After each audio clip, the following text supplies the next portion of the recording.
secara umum itu ada 4 jenis tipe pola asuh yang diterapkan orang tua. Ada yang permisif, ya, membiarkan begitu saja. Kemudian ada yang otoriter sifatnya, ya, sekaku-kakunya dia.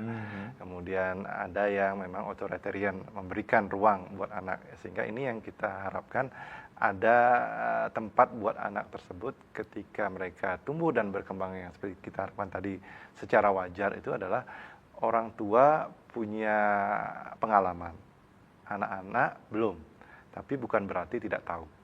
Sehingga dengan bekal pengalaman dari orang tua inilah orang tua harusnya bisa memberikan yang mana yang boleh, yang mana yang tidak.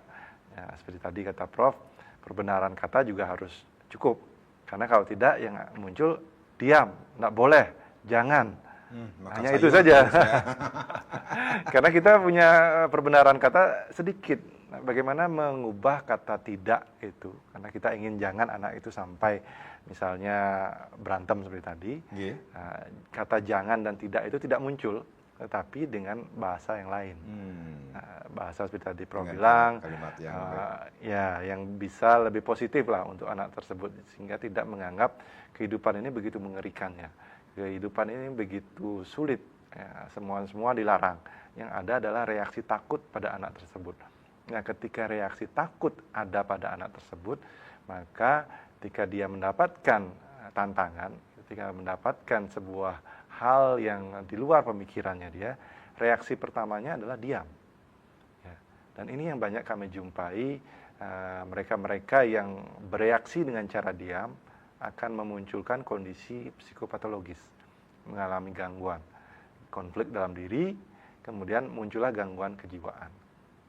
Tetapi kalau dia bereaksinya tidak dengan cara diam, tapi dia dengan cara kreatifnya entah melawan, entah menghindar. Nah, itu ada kecenderungan mereka akan bisa melewati fase yang tidak nyaman itu tanpa menjadi sebuah trauma dalam proses perjalanannya. Sehingga kondisi tersebut tidak akan membuat anak tersebut mengalami gangguan kejiwaan nanti. Ya, berarti membiarkan anak tersebut berkembang tanpa tekanan. Seperti itu, Dok? Cuman banyak juga orang tua menerjemahkan ketika Karang mengatakan membiarkan, artinya boleh dong bebas, sebebas-bebasnya. Katanya disuruh membiarkan.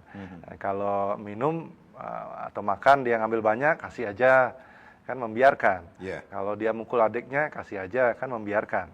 Nah, padahal yang kita maksud membiarkan itu adalah sesuai dengan aturan, kebutuhan, usianya.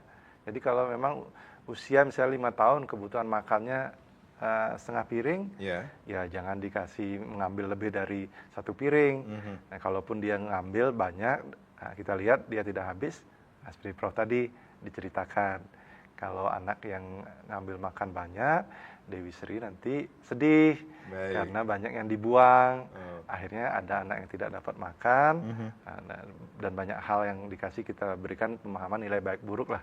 Penanaman pola pikir sejak dini dilakukan seperti sesuai dengan kemampuan anak.